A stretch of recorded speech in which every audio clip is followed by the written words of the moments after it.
Hello everyone and welcome back to the Phoenix Wright Ace Attorney Trilogy. When we last left off, we had carried on with the trial, part 2 of the trial of the stolen turnabout. And we were asking ourselves, who was the real killer? Was it actually Luke Atme, who says he has an alibi as Master Mask, but was he the actual killer? Let's find out. Right. As we sting the earnings, Master Mask just as announced I would. I had more than enough time to prepare. It's a pathetically easy job. The photograph contains no words, but in this case one turned out to be my witness. The time at which the camera captured Master Mask was the same time as the murder.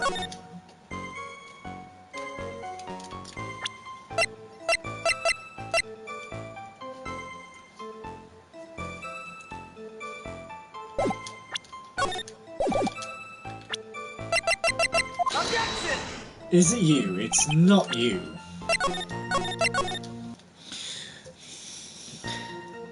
I remember I was struggling with this.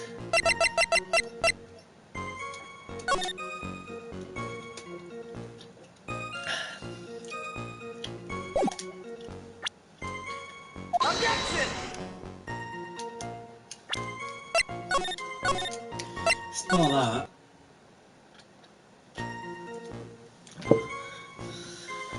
I have a feeling it's got to be this one.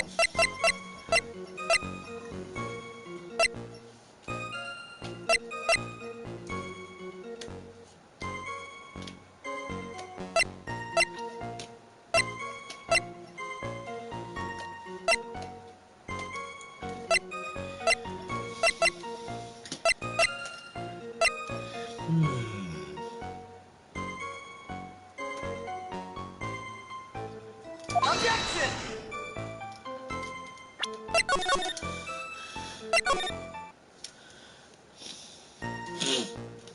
We're just gonna look this up. I can't.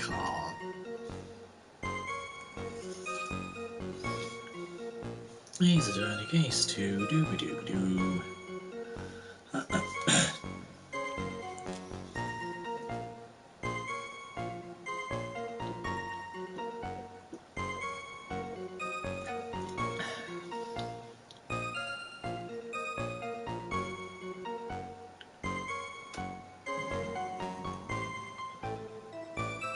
Oh, mate.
Really?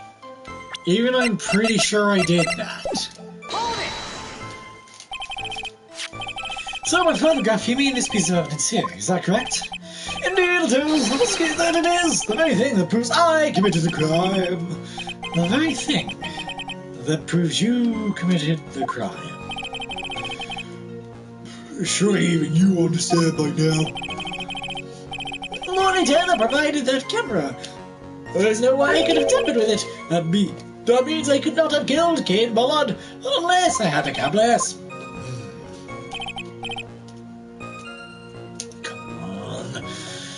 long and hard about that night. The basement warehouse is in this picture that supposedly captures it. It's gotta be here. Isn't there something funny about the picture? You can claim that this picture is a pig! You bet I am! There's definitely something strange about this photo.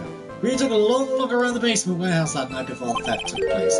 There's something in this photo that doesn't match my memory of that night. Very well then, very well. Then let's see what you have to say. What about this picture? Picture I do find.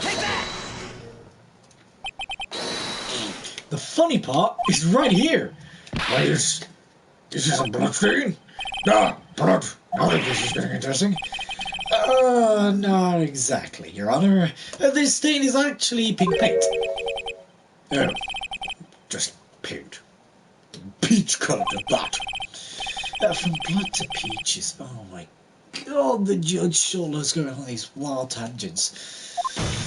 You know, sometimes it's actually good for me, because then I can actually think about what I'm going to do. Maybe I shouldn't complain so much. Anyway, the problem with this photograph is not the paint.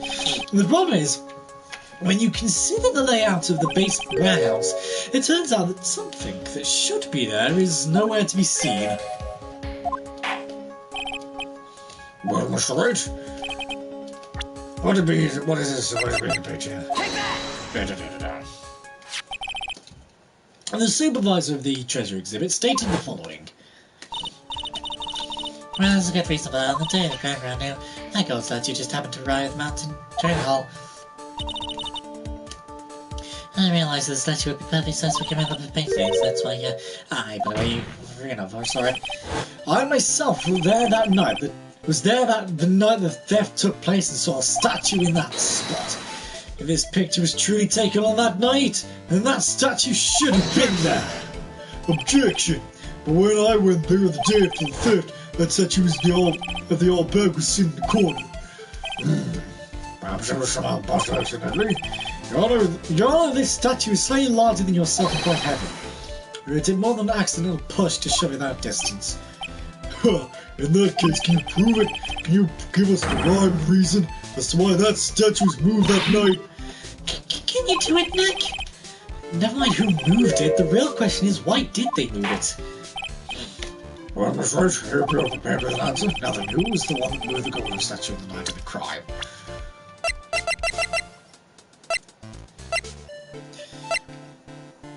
Well, in mask to mask, Luke. The one who moved the statue is none other than Luke Apney. Come now, sir lawyer. There you give again on one of your strange solutions. That's right. What basis do you have your strange solutions? It's very simple. The witness was the only one in the basement warehouse that night. It is indeed very simple. However, why would I want to move a heavy golden statue? A reason for moving the golden statue. Here's where our battle really begins. Well, Mr. Wright, what reason did the witness have to move that statue? The reason can be found here in this photograph. Luke Apney, you pretended to be Luke at Nasty Mask to create an alibi by showing you were at Lordly Taylor that night. But this photograph contains a single, fatal flaw. If the statue had been there, your lie would be exposed like a cheap film at a drugstore. That is why you had to move the statue. A single fatal flaw. Interesting theory. Please enlighten us. Where in this picture just the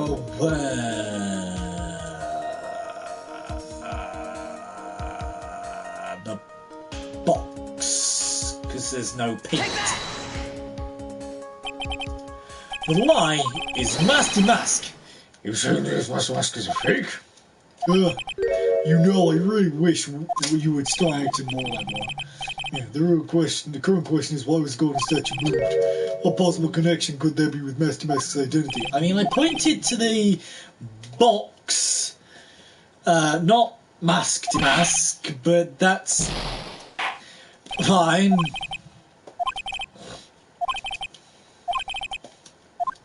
Wrong light. Guilty. Accused will send it to court. Immediately to be out of it.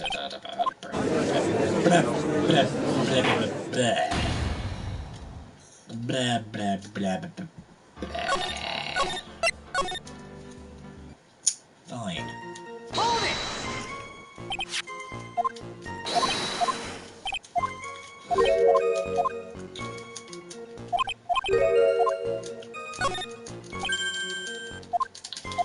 Do do do do do do do do do. Take that! It is.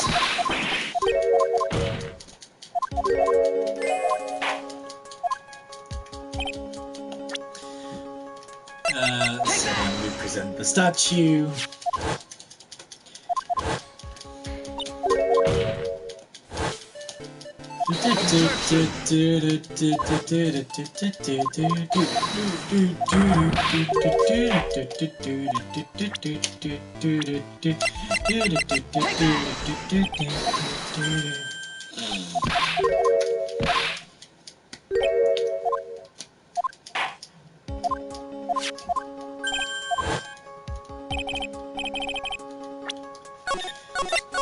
Alright, keep saving.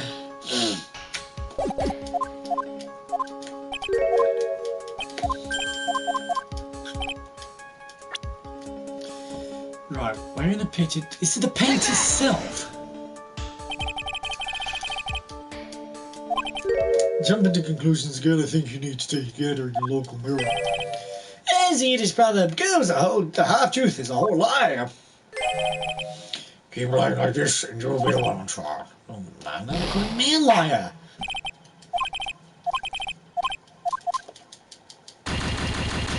Guilty.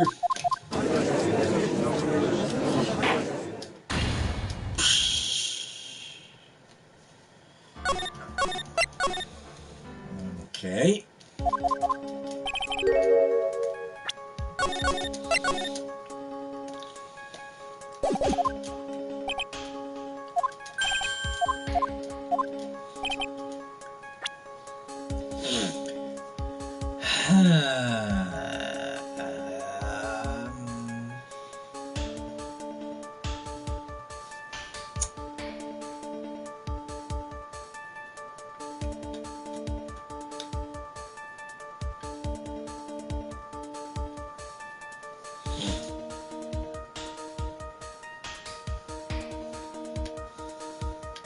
It's not the time, is it? I'm thinking Luke would have been employed at Lordly Taylor for 20 days, right? He would have had ample time to stage this picture. So, think of it as not why the statue had to be moved, more why the statue isn't there. If the statue hadn't arrived at the time this photo was taken, this photo might not have been taken on the night of the crime. Naturally, the lie in this photo is the timestamp. What do you mean? I'll tell you exactly what I mean. On the night in question, Luke Atme went to KB Security and murdered Kane Ballard. Therefore, it's obvious. It would have been impossible for him to have been at Lordly Taylor at this time.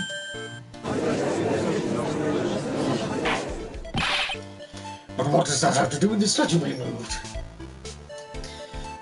I'm hoping I have my theory correct. I'm hoping, at least. Remember, if you will, Your Honour, when was this statue placed besides the warehouse door? I actually do not remember. Did that even come up in conversation? I don't know.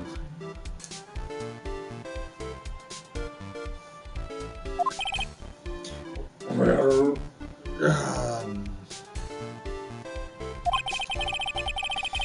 the statue was taken down to the warehouse the day of the crime, and it was placed there in order to cover up the paint.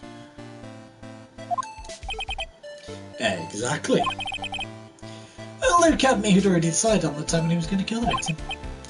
So, in order to create an alibi for that time, he took this picture days before the murder took place. See? What the? Of course, the statue hadn't yet been brought down to the basement warehouse yet. Bah! So, on the day of the crime, Mr. Abbey must have been quite nervous. And nervous as a long-tailed cat in a rocking chair factory, so to speak. Why? Because that wasn't supposed to be there. Or had been brought down and placed where it wasn't supposed to be. Which is rather annoying for someone who wishes to commit a crime.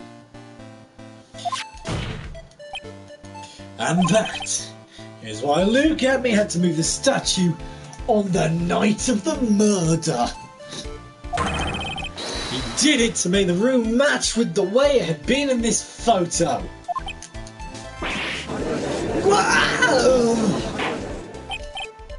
Order, order! Mr. Abbey, is this true? One moment, Your Honour. You've forgotten this. What's that? The data of the basement warehouse computer. According to this, the camera did indeed go off the night of the crime. True, the camera had been set up by the Lord Teller staff. However, the program used to manage that data is yours. That alone would have allowed you to tamper with the data.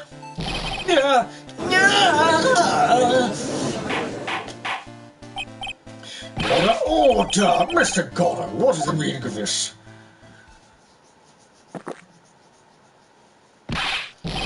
Goddard! I warned you about making me wait. Now put that coffee down! My 11th cup. I promise to drink no more than 17 during trial, which means I'm still good to the last drop. However, the defense made a very good point.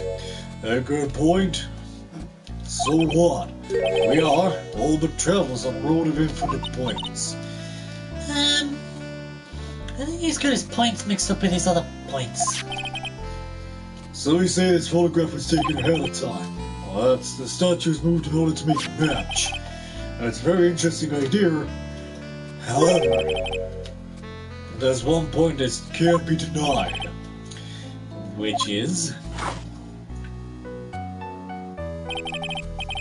but it's only a possibility.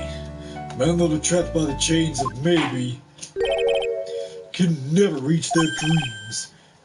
That's very true, actually. No way, don't fall for that, Your Honor! Hey, Mr. Damask. Yeah? There's no funny business interactions as Master Mask. There should be no problem with you telling us your strategy. So let's hear it. Yes, please provide this court with Duchess money. I'm out of a plan to steal the secret gun.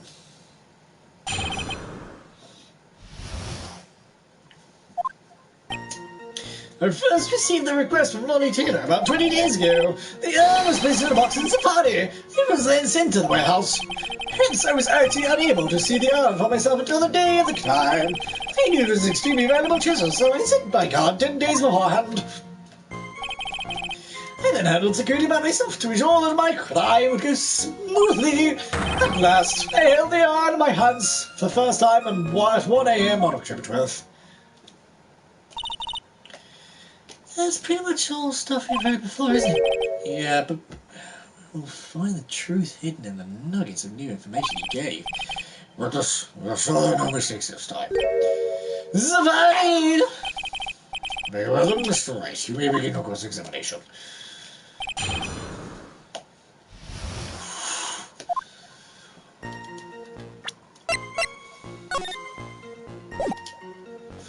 No. No. I need a timestamp. October 12th. Damn. Okay.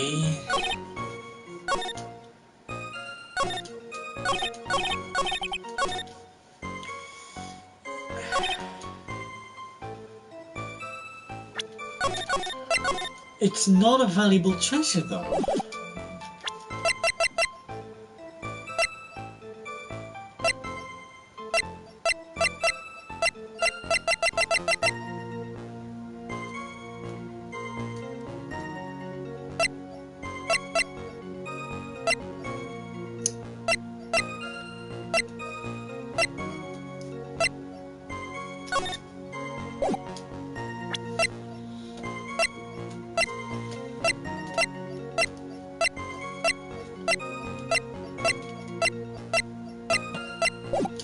Okay.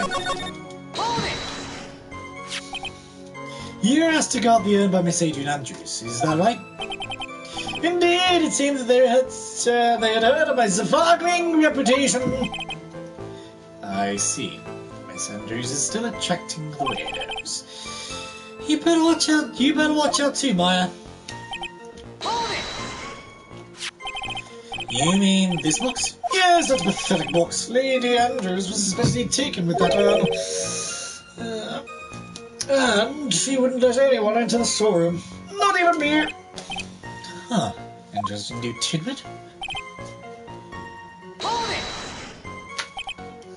So you're sure that you've never seen the urn before? Indeed, you may ask Lady Andrews to confirm for yourself. My security was focused entirely on the entrance to that warehouse. However, look at me, let no information whatsoever slip through my fingers. Hold it! You mean this calling card? That's right, that is my calling card. I guess Mr. Light didn't make this after all. And of course, because Abney knew about the emblem. Making this card authentic would have been child's play for him. Hold it! Then no one entered the basement warehouse. Unfortunately, there were many different choices being taken there. Thus, for a period of approximately 5 days, people were indeed going to and out of the warehouse. Hold it! And this is the photo that proves that, huh? Indeed, to be honest, if the photo was taken, I didn't think it would match terribly much. Or matter terribly much. Hey Nick, if this photo's a fake, Detective Abney might have stolen the urn whenever this was taken. That's true. He's been saying that he never saw the urn until that night. If we can prove that he's lying there, we can wrap this up and put a bow on it. I need to take a good hard look at the court record. Well, go on, is there? That detective's been covering his tracks. There's only one thing we need to do prove in this cross-examination. That he took this photo well before the actual night of the crime. Alright, then how do we do that? There's one thing that Abney started stated very clearly. That he had never seen the urn before he stole it. We need to prove that he's lying.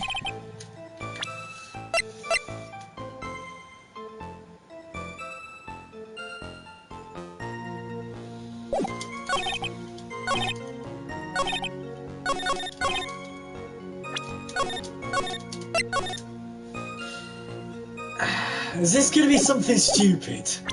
Objection! Okay, no, it's not that. Thank God for that.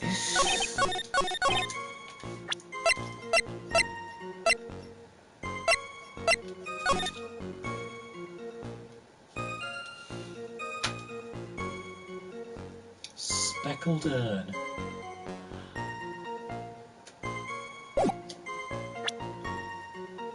Objection! He wouldn't have known it was speckled. Because it's not. That is only pink paint. Uh-oh, Mr. Abney, if you really are mask to mask, then you also wrote this calling card. Correct? But of course, Is there a problem with that calling card?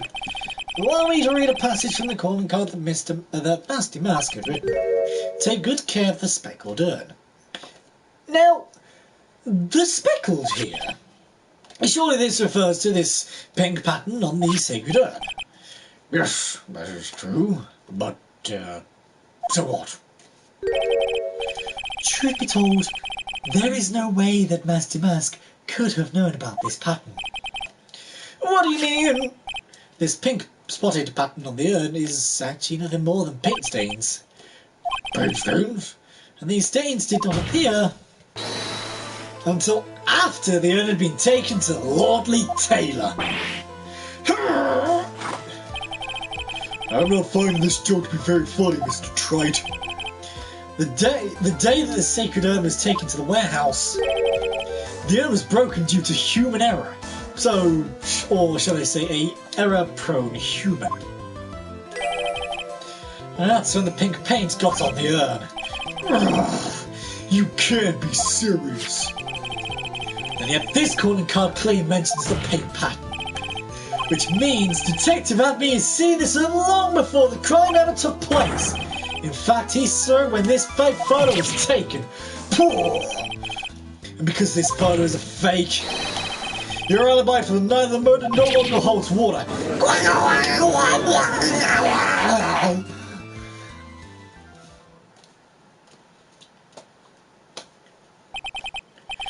Witness, do you have anything to say for yourself?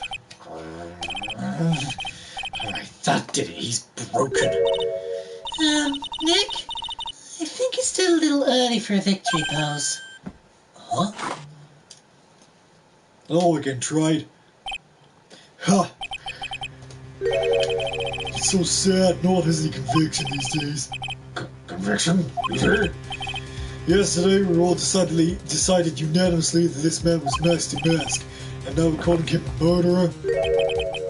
You don't think we're being a tad fickle? That's actually a good point, actually, yes. Why did I not think of that? No way! Don't fall for that too, Your Honor! You said that Luke Abbey was the one who killed Kane Ballard. Let me ask you this, why would he do that? An excellent point! Motive, Mr. Wright. Motive! Might you... Oh god, okay. Motive, Mr. Wright, motive. Might you, my merry murderous motive manifest. Might you, my merry murderous motive Okay. Nick, he's getting his second wind! He prepared an alibi, but this panel long too late, as you see. He must have had a very strong motive for murder.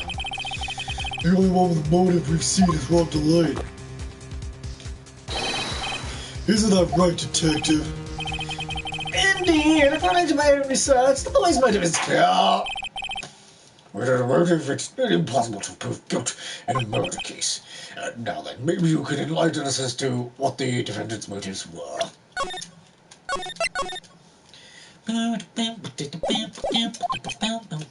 I'd be honoured too, Sir Old Tyro. They do everything they can to make Ron look suspicious. Despite our lack of hard information, this may be our only chance.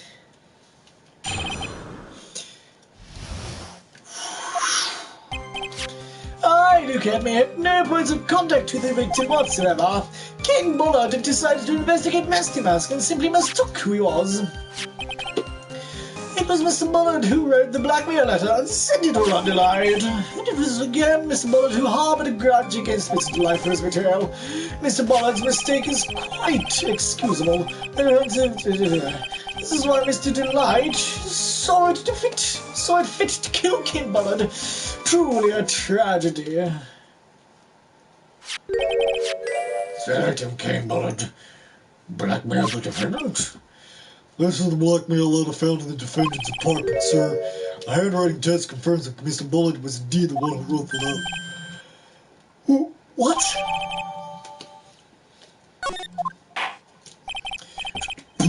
Very well, Mr. Rice. Begin no cross-examination. Motive for murder.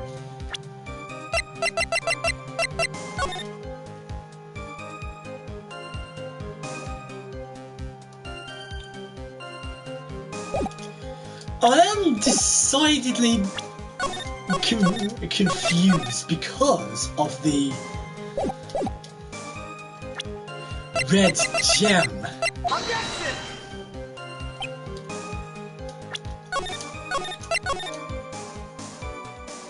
Why did I do that? No.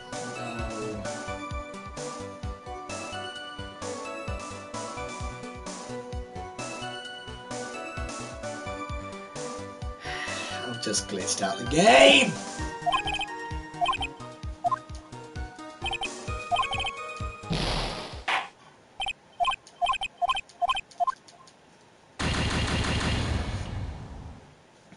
I just glitched out,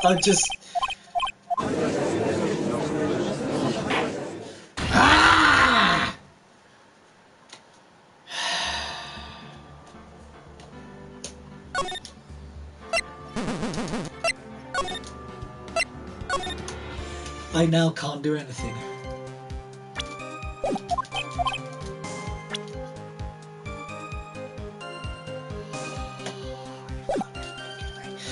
Right. I've got to do it all over again, haven't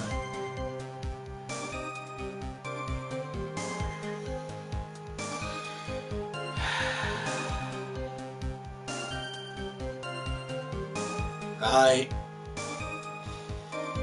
I've got to do this case all over again because of softlock the game. I'll fucking softlock the game.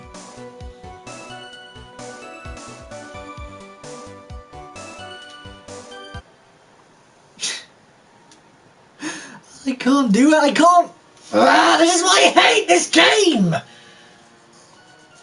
Because in Spirit of Justice and Dual Destinies, you could just go back to the beginning of the testimony with full health, and that was that. But no, in this game, you have to fucking save. I'm pissed. I'm actually pissed. But if you guys did enjoy this episode, please don't forget to leave a like and subscribe. It really does help. Click the bell icon down below to be notified when I live stream or upload a video, and I'll see you guys in the next episode. Bye. Just...